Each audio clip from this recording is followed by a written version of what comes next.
Hello, Dadages friends and family, and welcome back. I'm your host, Chad Hagle, picking up with the second episode in our first ever installment of Entrepreneur's Corner. We're here with Ryan Lawrence of Chariots, Inc., on location at his very first retail location for vintage Chariots in Santa Clarita, California. In our last segment with Ryan, we learned about Ryan's upbringing in the Southern California classic car community, his experiences as a police officer, and how his background led him to create Chariots, Inc. We also talked about marketing, brand building, and retail real estate, among other topics in that first segment. If you missed it, I encourage you to go back an episode so you get the full experience. Today, we're picking up with Ryan, talking about capital raising for early stage companies. And Ryan is ready to grill me with some important questions about raising capital for his company. I hope all of you in the Dadages friends and family who might be raising funds for your own ventures will find the advice I offer Ryan today very useful. You know, I'm a little lost from a standpoint of, okay, you know, I hear words out there like angel investors or venture capitalist groups. Yeah. And, you know, who do I go to first? Yeah. And are there venture capitalists that only cater to specific industries? Mm-hmm.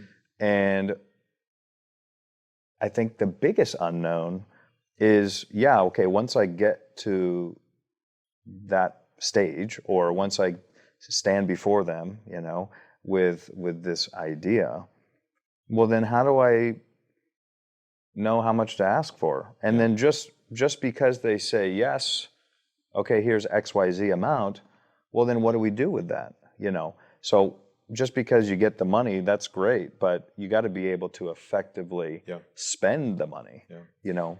All perfect questions for where you're at right now in your business. Can you give me a sense for how much initial investment you've put in?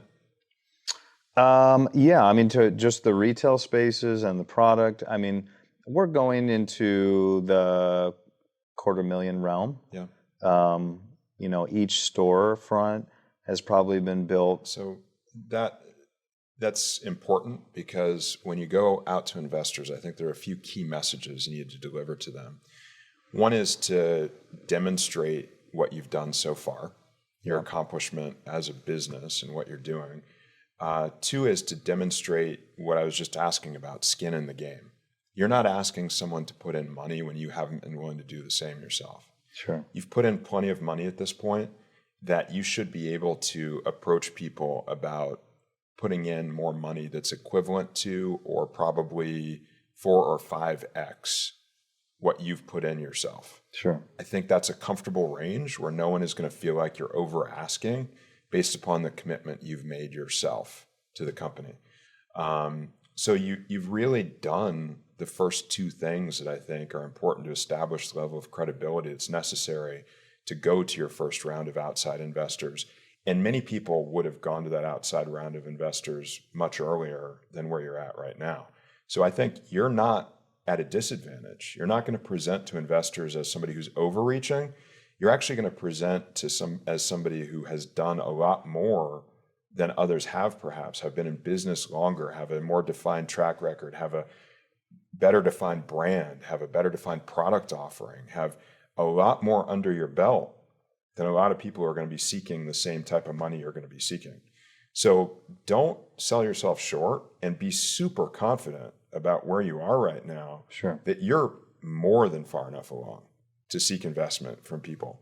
And I think you also have something that's much more tangible and credible than a lot of people who are raising money around things that are in the clouds. Yes. You're not in the clouds. You're here on the ground with a presence, with sales, with revenue, with a track record, with your own money invested. So you're in a very good position, I think, to be raising money. You're also, by virtue of the space that you're in, you know, we talked about how your customer base is an affluent customer base that's spending a lot of money in this industry. Your investor base is the same. Your strongest, best, wealthiest, most affluent, most established customers are also probably your best investors. Sure. You find those people that are passionate about what you're doing, that love what you're doing, what really speaks to their heart. not only to their mind in terms of what the investment thesis is, and you have that audience at your disposal. And so I think that, we were asking about stages of investment. I wouldn't go after venture capital right now, purely defined venture capital. A few reasons. One is venture capitalists are sharks, and there is blood in the water right now across the world. They are cutting the best deals that they've cut in the last 20 years because valuations are down. Mm-hmm. And when valuations are down, that hurts entrepreneurs that are running companies and looking for funding, but it helps venture capitalists because they're getting a steal. Sure. They're getting a great deal. You need to find what I would characterize as friends and family or angel investors that aren't going to beat you up, that aren't going to penalize you just because of what's going on in the world broadly, and are going to see through that and see to the strength of the opportunity that you can present.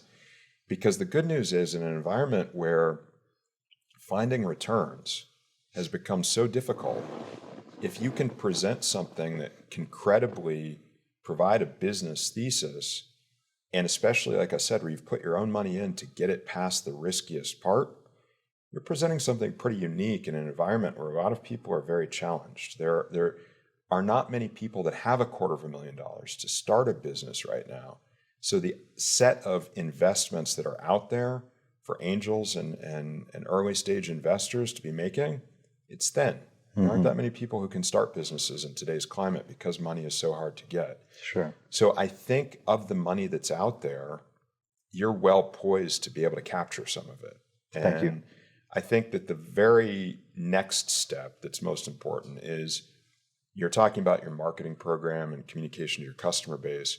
You have to invest the same amount of effort and energy into positioning yourself to tell the story to investors as you are to tell the story to customers. And those stories overlap. There's 35% of those stories that are exactly the same. And then you take it in a different direction to show business potential. And in the episode that I talked about a moment ago, It Takes Credit to Make Money, part one of that episode focuses a lot on the fundamental elements of a business plan.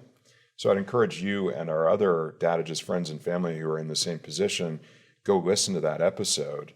And then I'm always here for you, and I'm always here for everyone else in the Dadages friends and family as well. Reconnect. Let's regroup after you've looked at the framework that I set forth about how to compose a business plan and the elements that are important. And I'm always here to help and provide advice to help you execute on making that happen. But I think you're right there. I think if you invest several hours, 30, 40 hours of your time and the resources around you to help you pull that story together in a compelling way. Sure. I think you're well poised to be able to present it effectively. Thank you. I think we're definitely on the same wavelength, because I didn't get a chance to reveal this to you prior to us chatting, but I had already spent that amount of time and some putting something together. And I will, I'm definitely going to make an effort to listen again to the your former episode that talks about that. But from a business plan perspective, I have a really good presentation put together, an expanded presentation. I know, from my own personal research, I've read that pitch decks can tend to be anywhere from 10 to 15 slides. Keep it concise for investors to really understand who you are as a business, what you represent, and what you want to do with your brand. There are so many other facets that Chariots Inc. can go into that are really promising that I've put together in this package. That there's really three elements. There's a pitch deck, which is very visual and consumable. Sure. Then there's an executive summary, which is more narrative, but still fairly brief, 3 or 4 pages max.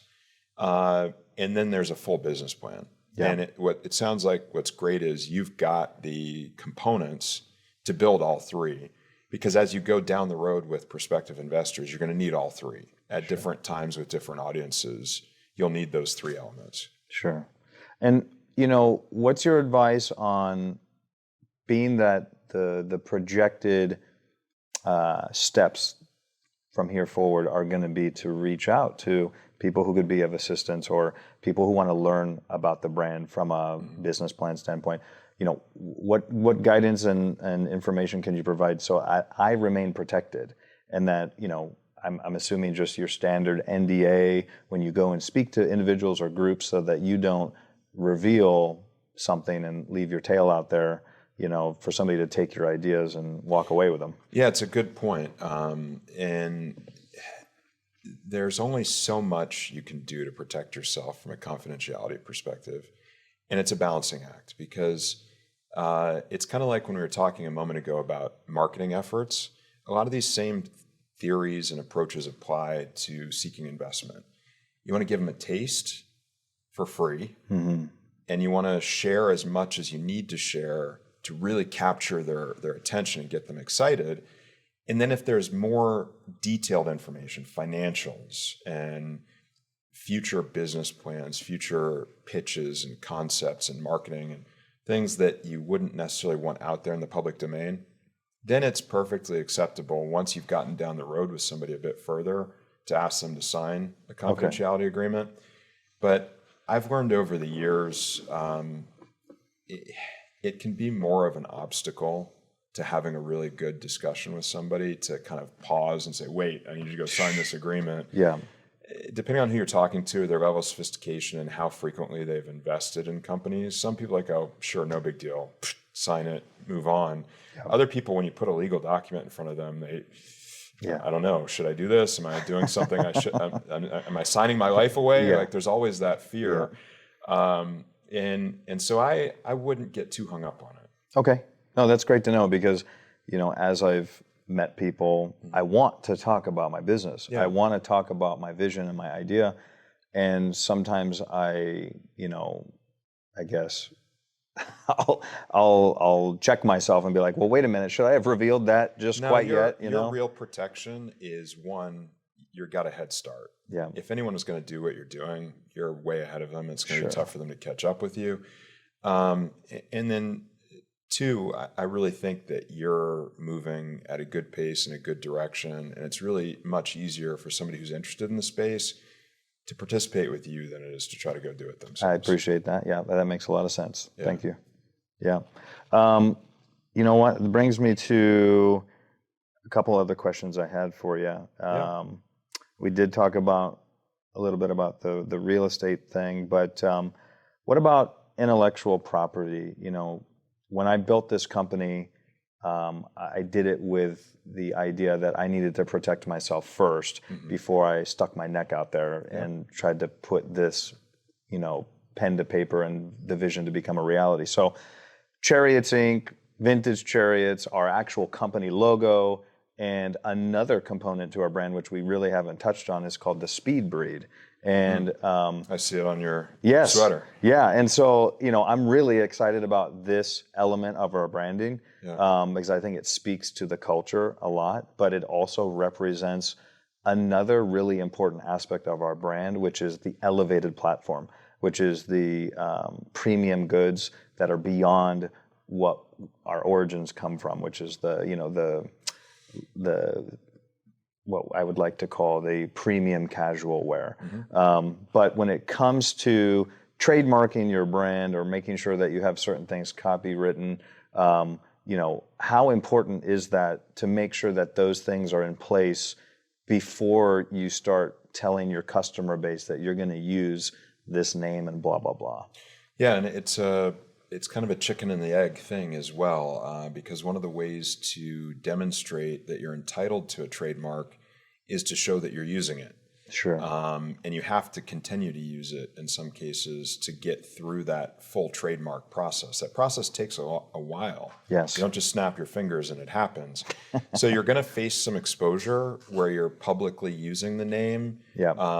While you're going through the process. So you can't guarantee yourself sitting here today, right now, I'm going to immediately get a trademark and I'm going to immediately be protected. Yes. So I think that some of it also comes down to not just the true legal intellectual property protection, but it's kind of a real estate play. And it's not just about physical real estate, it's about virtual real estate. If you are occupying domain names, if you have Instagram handles, if you have Facebook presence, if you go through all the virtual real estate and you've captured it under those names that you want to use, you're going to make it really hard for anyone else to come into that space and infringe upon the names that you're using. And I think that level of protection is almost more defensive and more meaningful than the legal process of going to get a trademark. So I think you're doing all of that right now, and I think that's important. I will encourage you, though, to be cautious, as we were going back before about keeping your message very concise and keeping your brand very clear. I think you're too early in the process to be introducing all of the components. Sure. It's great that you wear them, literally and figuratively. You carry them with you. And it's great that you have those and have a strategy for when and how they can be incorporated and rolled out and what the distinction is between each one of them. Yeah. That's awesome to have that roadmap for the future. Now you have other destinations you can go and where you can branch off. But I wouldn't try to introduce those so quickly and so early on where you're at today, because you could lead to the confusion that we were talking about before with your customer base. Sure, yeah, I appreciate that very much because, having been my own worst critic, I'm always concerned about how people are going to perceive what's in front of them, right? So if there are customers, and we've had plenty of repeat customers, and we're so proud of the customer base that we've built, that you're absolutely right. I don't want to start introducing things that will start confusing their interpretation of who we are and what we represent. And somewhat ironically, you could say, back to your question about intellectual property, it's the brands that you're not using right now that you want to use in the future and preserve that you may need to be more assertive about protecting from an intellectual property perspective, because you're not occupying that real estate that I talked about. Even if you have a domain name, you're not broadcasting it out there, creating ownership and creating a presence in the marketplace. Sure. To where somebody could even inadvertently, maybe it's a horse racing company that starts using the term speed breed. And by the time you get around to using it, it's already in people's minds for something else. Correct. So that may be someplace you want to focus your attention if you are going to focus anywhere from an intellectual property perspective, is making sure you're protecting the things for the future that you're not actively using already. That's good to know. Thank you. Thank you. Okay, so one of the really important facets of my business is money, right? So any business. From a standpoint of keeping costs down on my inventory, what strategies do you have, especially from, I don't know if you have something specifically for the apparel industry, but what pointers would you have on keeping costs down so that, we can survive fluctuations in revenue from month to month? And I don't know if there's something general or more specific that you would have to kind of add to what's a good practice, I guess. It's a good question. And supply chain is one of the most difficult things in the world today. Luckily, you're not using microprocessors. If you had chipsets built into your apparel, you'd be in real trouble. But anything you're trying to do is really constrained by supply chain. Supply chain and labor are probably the two biggest challenges we're facing in our economy right now, which is really what's driving all of the other factors like inflation and all of those things. But within your domain, I think you have to be very cautious about inventory. Inventory can be a killer. You have to have product, but if you start amassing inventory, you can really be in trouble. And we were talking earlier about how visual your brand is and about these amazing designs you're coming up with. I love them all, but I'm sure that when you look across a customer base, you're already seeing some things you didn't anticipate exploding the way they did. They're just flying off the shelves, and others that maybe you really like the design, but for some reason people just aren't buying it.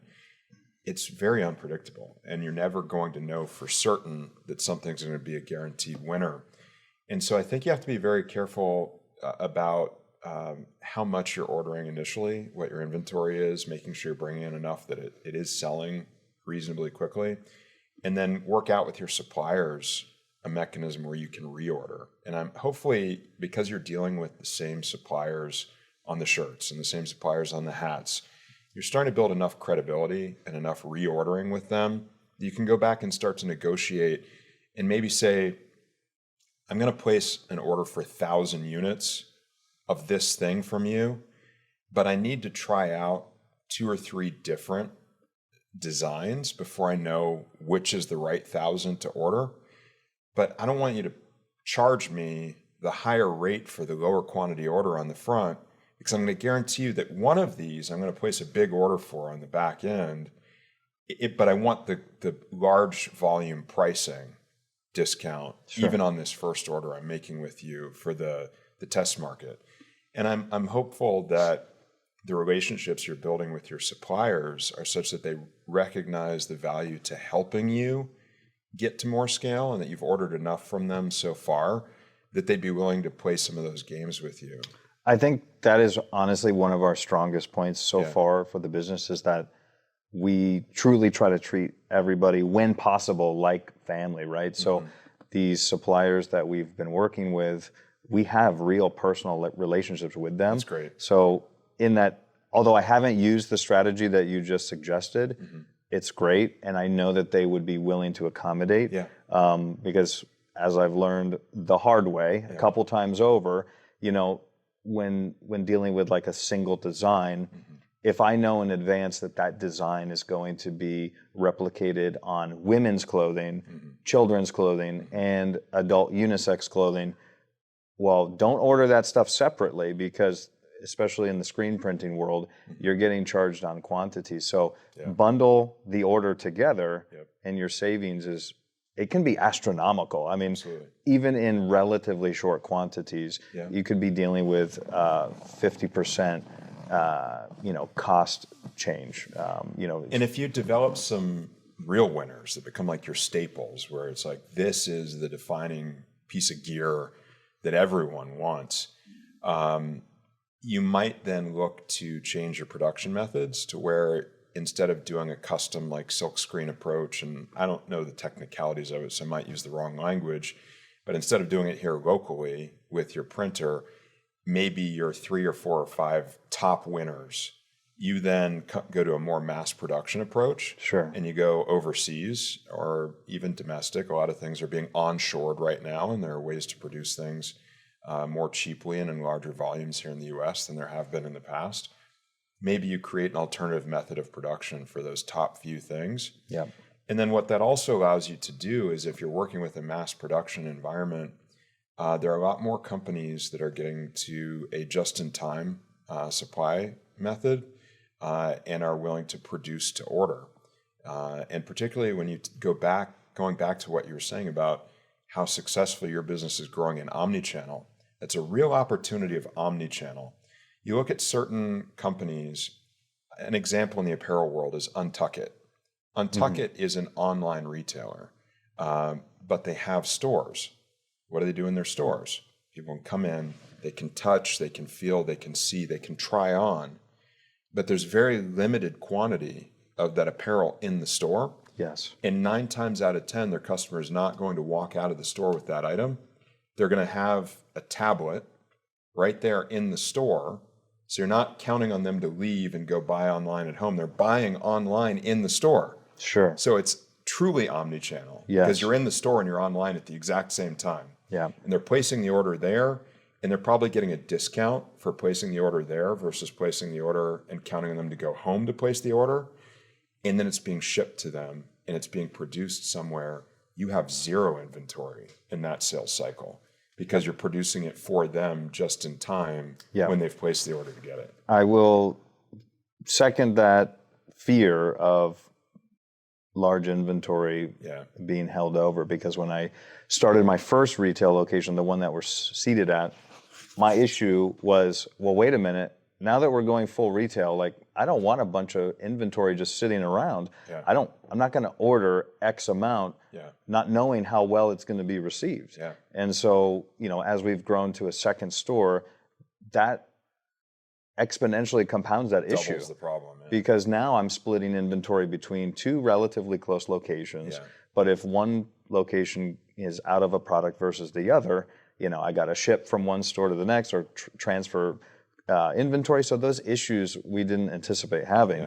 But that's a really great, I would love to basically have a made to order system where, And even if it's not made to order, that problem you just raised about balancing between the two stores, maybe you have a warehouse somewhere that's really cheap space and you can drop ship it to them from the warehouse, and maybe they're paying $2 to have the convenience of having it delivered to their home to help offset your shipping cost. And I think you would have enough savings by not having to stock your inventory doubly in both locations that you're able to overcome that. And I think people's shopping expectations are changing now to where they're okay with that sort of thing. Sure. They don't have to walk out with the shirt in the bag. Yeah. They're perfectly happy to get it at home in 2 days. Yeah, I agree with you on that. And one other question that I just thought of about this whole transfer of inventory is that, we've learned quickly that our first location, it doesn't accommodate all of the stuff that we're now offering. So one of the things that I think is important to convey to our customers when they come in Got more. is, hey, we have more available. Check us out on the web. Don't try to tell, show. Yes. Have a kiosk in your store, a couple of over by the checkout location or over in your corner where you have a really cool seating area. Make that the virtual studio. Sure. Where people can go to virtual Chariots. Yeah. They can sit down in front of a computer screen, make it a touch screen that they can play with, and maybe have some other really cool things on there, that videos and pictures and things that they can look at that draw them to that corner of the store that's not being used for anything else right now, to engage them. But it's all driving back to sale. Drive everyone back to, when they're watching a video of one of your vehicles, have some of your inventory scrolling through at the bottom corner of the screen. Oh, I really like that. Maybe it's related to the video they're watching in some way. And give them points of engagement while they're in the store to show your full inventory. And the example I have of this, I've done a lot of business with Staples. People think Staples is just an office supply store. You go in, and I'm going to get the numbers wrong, but I have the order of magnitude right. Say there are 10,000 products in a Staples store. How many products do you think Staples actually sells as a company? I'd be willing to bet 10 times that amount. 100 times that amount. Yeah. You can go to Staples and buy veterinary supplies. Really? No matter what business you're in, Staples.com, their web presence, will provide you whatever you need for your business. They can't stock all that stuff in the store. The store is just a small sampling of what they have to offer. Yeah, I think that definitely alleviates some of my initial concern, because I have this internal need to showcase everything that we offer You want to at see each them walk store. out with the product. Yes, and so this understanding that not every product that we offer needs to be present in the store. I can understand the insecurity around that as a retailer, as a storefront operator. But as I said, I think people's perspectives are changing. And what you want to avoid is, I call it the Super Bowl phenomenon. Think about this. This is probably the worst example of this problem. Every year, the Super Bowl is played. And every year, as soon as the game is over, you can get T-shirts for the winner. Yes. What about all the T-shirts for the loser? Yeah. They produce just as many T-shirts and hats and sweatshirts and everything for the team that lost that no one will ever see. I always say that there's probably some village in Guatemala somewhere that thinks that the Buffalo Bills are the greatest Super Bowl team of all time. Well, to them they are. Yes, exactly. So don't create all that disposable inventory that you end up just throwing away. Assets can become liabilities in a hurry. Of course. If they're not properly handled. One question this brings me to that I think is important, especially with this idea that we are going to continue retail, and this store that we're in currently is smaller from a capacity standpoint for the apparel. Do you have suggestions on how often new products should be introduced so that your customer base in a given area understands that you're staying fresh, that you have new stuff to offer, so that inventory isn't lingering from a prior season, even if it is excess inventory? And what do you suggest we do about excess inventory when seasons have passed? Because I do know that it's commonplace to do like sample sales and stuff like that? Sure. I think a lot of it comes back to what your frequency of visits are for your customer. How often is the same customer going to come into the store? And if you can track that, I think it'll help you answer that question. And then in terms of your inventory that's left over, we talked a bit before about the notion of doing event marketing and going to events and things like that, having some giveaways, but I don't believe in giving something away for free. There should be nothing for free. Come up with a strategy that's meaningful to you when you're out in those events and out in the community. Is it building an email list? Is it getting them to check in your social media online presence? What is it? What is an action that you can ask them for, that you can ascribe value to, so they don't feel like you're just giving them something away for free? Because when something is free, it has no value. You never want to communicate to your customer base that your inventory has no value. Correct. I very much appreciate that. Yeah. No, I think that's great. Definitely could think of 10 times over what we could do. Absolutely. There's great creative ideas out there. There's so many different marketing angles these days. Sure. Great. No, I very much appreciate that. Thank you so much. One of the topics I wanted to touch on, Chad, was about scalability for the brand. Yeah. Obviously growth is important, financials are important, and receiving monies from outside parties at some point in the near future is going to be extremely important. Yeah. But I have built this brand based on, the quality that we represent. And so I do have concerns about, as we continue to grow in positive directions, at what point will concerns come in about cheapening the brand and being overexposed in areas that may detract from who we are and what we're doing in the brand image. Franchising, let's call it, or licensing our brand to be all across the country. Yeah. How does that play into, any fear about expanding either too quickly or not, in an effective way, I guess? Yeah. No, those are very good questions. And I think a lot of entrepreneurs face those same questions when they're getting to the growth point where your business is right now, and trying to evaluate different pathways for growth and what is the cleanest and clearest path, and with the greatest certainty that you're going to be able to grow the brand. The most fundamental advice I could give is grow cautiously.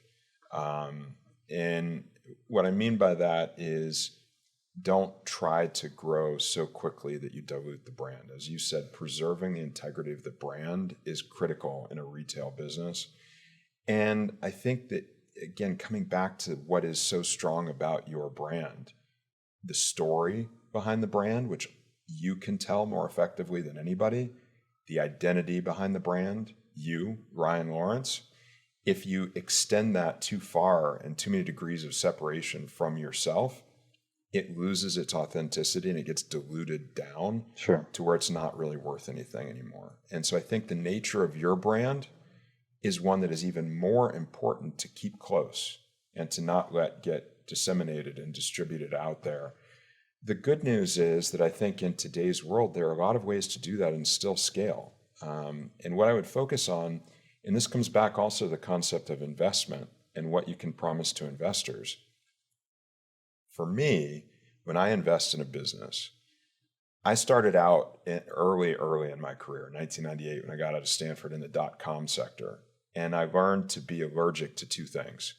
One is I'm allergic to technology. I try to avoid being dependent upon technology as a basis for a business, except where there's a clear technological advantage to using the technology. Two is I learned to be afraid of a business model that says something like, oh, we've just got to grow to be this big. And once we get this big, we're going to be really profitable. Mm-hmm. I look at incremental businesses and I favor incremental businesses. And my personal philosophy is incremental businesses are the best businesses. Get profitable, then get big. Focus on profitability at a small level and then scale the profitability. Don't scale the business and try to grow into profit. Sure. I think it's an unhealthy illusion that you're going to be able to chase this golden ring that's out there of profitability if you can't make a profit along the way. Yeah. And that's important for you as the entrepreneur who needs to put money back in your own pocket. And it's equally important for your early investors that you're going to bring in, because if you want to pitch your business to me, it's going to resonate a lot better with me if you say, I only need your money and these other bits of money that I've got lined up in this initial investment, and we're all going to make a profit together, versus telling me, I need your money, and then I'm going to grow the business, and then we'll get more money, and we're going to grow the business further, and then it's going to be profitable. Yeah. Because by that time, you've diluted me as an investor by bringing in other investment. Sure. So I'm never really going to see a meaningful return. I'd rather make a little bit of money from your success as you go as an investor than to be promised some major, amazing upside in the future that is so far down the road and so intangible that it's meaningless to me. I agree. I think that concept I'm very adverse to. The negative version that you provided, which, for me, I hold too much importance with the quality of the brand and how we've put together our product. And I know the purpose of this conversation is not to talk numbers, but we have terrific margins. And let's talk numbers. Help us understand where you're at right now. Yeah, I mean, from like a revenue standpoint, or just for like margins of the product? Talk about your margins, where you're at, how things are going. I mean, so, I came from the business world before law enforcement. So I'd like to say that I still retained a little bit of that, knowledge, but it's been a long time now. But, most of my products are hovering at a 70% margin. That's excellent. That is great. And some fluctuate close to 80. I would say some are in the 60 range, but I try to keep most of my products at that 70% mark. And what's really been nice from a translation standpoint and a customer standpoint is that we are on the upper end of what I would call premium casual wear for our base portion of our brand. And when you look at some other well-established brands that are out there in that same realm, that the surf skate culture or anything that can translate, our price points, crammed down, the price points for us are generally higher. Absolutely. But we get such praise for the quality of our pieces and the designs that people are willing to spend, which I appreciate most, of course, their hard-earned money on this concept. Yeah, you captured it right there. I mean, it comes full circle at the beginning of our conversation, which is you're capitalizing upon a business model that has been developed before and a brand model that's been developed before in skate, in surf, but you're applying it to a marketplace, which is the automotive marketplace, where the capacity for dollars is so much higher. There's so much more money to be spent among your target audience than there is in that surf and skate culture. And look how well they've done. You have the ability to do even better. But what I would encourage you to do is what you're already doing. Focus on those margins, maintain those margins, preserve those margins, and then don't squander those margins by spending all of that margin you were able to capture. That's your competitive advantage versus every other business in this sector that you're looking at. Don't squander that margin by spending it on things that aren't essential to continuing to sell those high margin items to your customer base.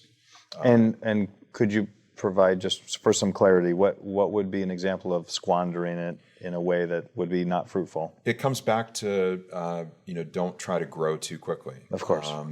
Reinvest only where you can see a direct connect the dots line from that reinvestment to more sales of those high margin products.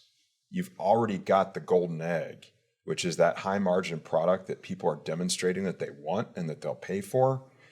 don't focus on trying to go so big and sell so much of what you have to sell that you're investing in mass marketing platforms and major advertising spends and more real estate and a bunch more locations and stuff. Just focus on driving more of the sales that you've got and preserving the margins you have. Don't spend all your margins by trying to grow so quickly that you can't capture what you've created. Thank you.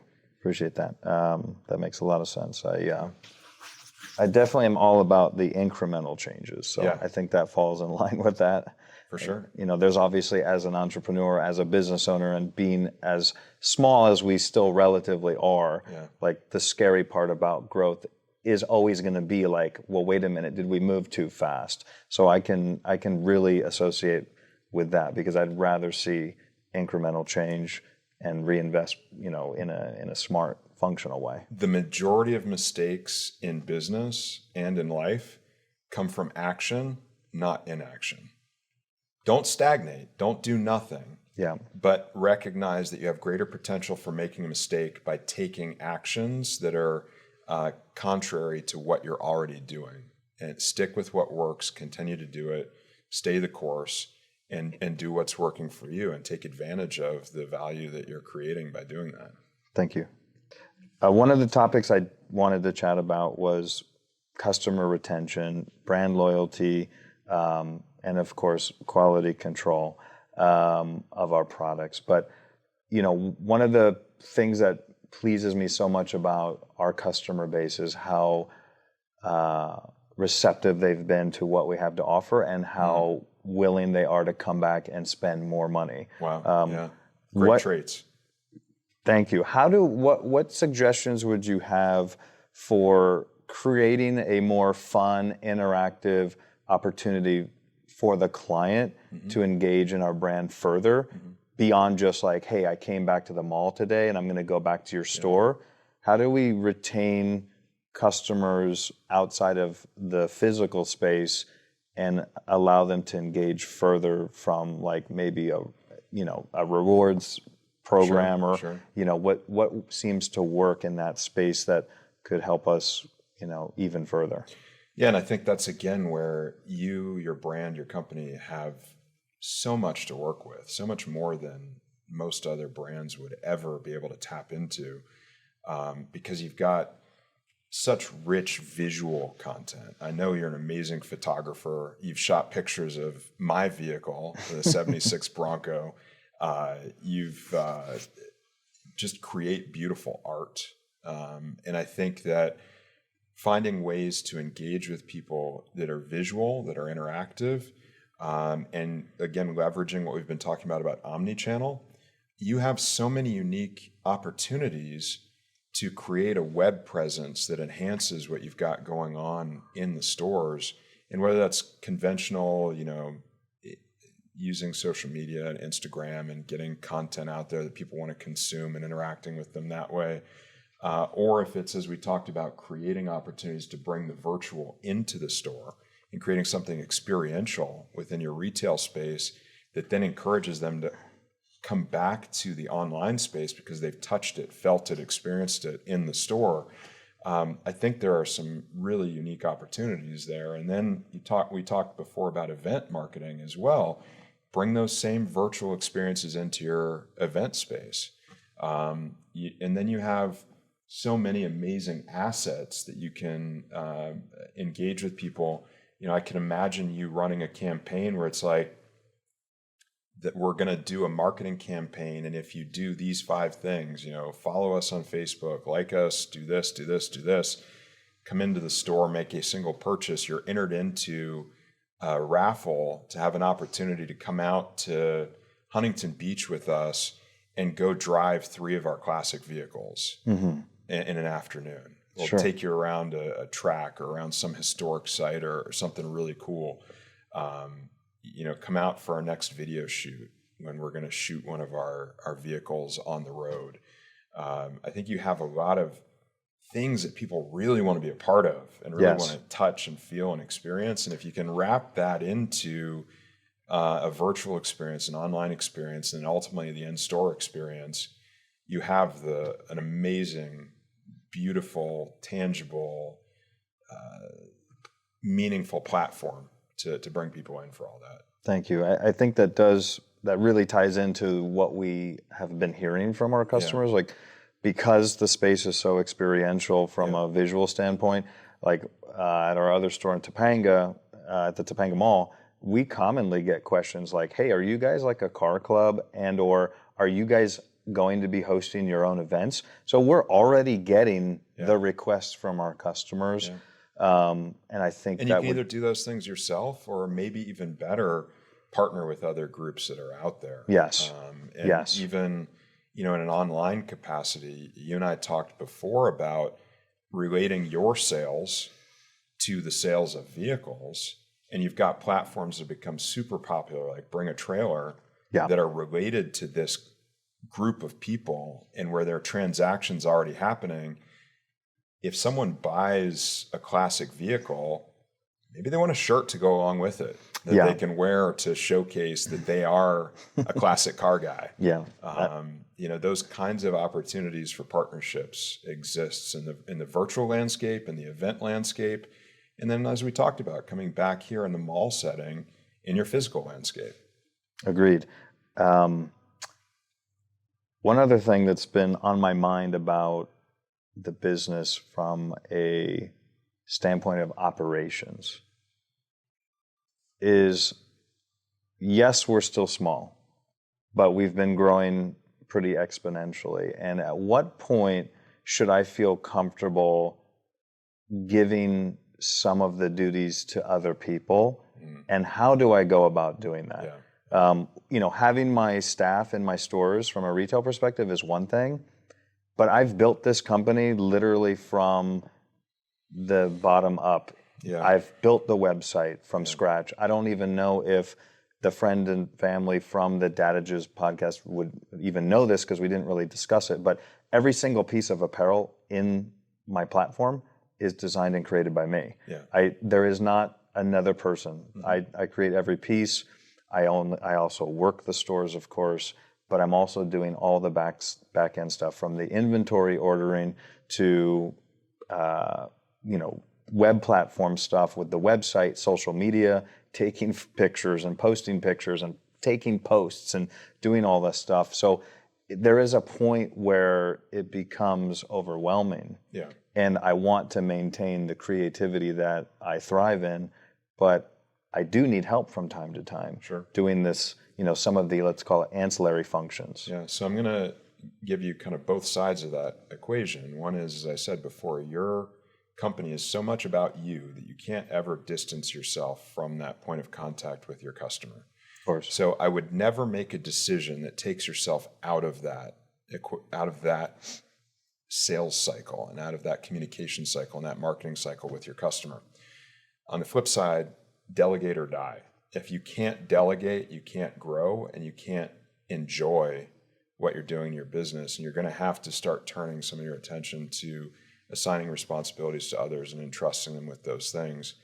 So it's really about being selective about which are the functions that somebody else can do that don't diminish your engagement in the areas that are so important to you and so important to for your participation, while finding areas that people can do those other things. But those are good topics that we're going to be covering more on Dadages, and those are things that I spend a lot of time on because I'm an operations guy, and my whole business is based upon building a system and building a process that can be replicable. In fact, we have an episode that is being produced right now and released very soon that's focused on managing return on time and being efficient, and so some of those topics are already being covered, but there are certainly things we can talk about more in the future as well. Great. As the business grows. Awesome. Look forward to that. Yeah, and I think on that note, I think this experience has been great. I couldn't have asked for a better opportunity for the first episode of Entrepreneur's Corner. This is a great corner to be in for Entrepreneur's Corner. is a great way to start out. And, I think it's important, as we were just talking about, we really want to maintain connectivity with you, Thank you. with Chariots, with the growth of your business. Thank Let you, our Barry. Dadages friends and family follow along with how you take what we've talked about here today and implement it going forward, hopefully with great success. I hope that what I've shared is something that helps create value for you and for your business. And we want to be here. We want to follow you along. We're really looking forward to that and think it could be really exciting. Thank you. I really, truly appreciate the opportunity. And I really look forward to circling back however much time it'll be to see where we've gone. I'm just very excited about the opportunities that we know already exist that are kind of pending here in the next few months. And I'm really excited to see where the brand goes and obviously the customers and their reception to what we're going to do. So it's just really been a delight. I'm so thankful that you chose me as this kind of first, and how fitting too, because it's your first visual podcast. Yeah. And I couldn't think of a better visual store or space to be in to kind of represent this new stage for not only your business and the podcast, but for me and my exposure. So thank you very much. Appreciate that. Likewise. And thank you for coming on and being a part of all this and sharing Vintage Chariots and Chariots Inc. with the Dadages friends and family. It really means a lot. And, one of the things that we can't leave without doing is that, here at Dadages, one of the things we celebrate is the bad dad joke and its legacy. So in addition to the classic car legacy, I'd like to have the opportunity to preserve our legacy of the bad dad joke and let you share a real zinger if you've got one on board. Have you heard about the guys that are stealing the wheels off of police cars? No, I haven't. The police apparently are working tirelessly to find them. Tirelessly. I get it. It's a cop joke and a car joke. Yes. Perfect. I love it. You're welcome. Well, Ryan, again, thanks for being a part of this. Thanks for letting us come in and welcoming us into Vintage Chariots. This has been awesome. Thank you. Really enjoyed being here. And, as we always say to our audience, remember, Dad may not always know what he's talking about, but he sure can sound like he does.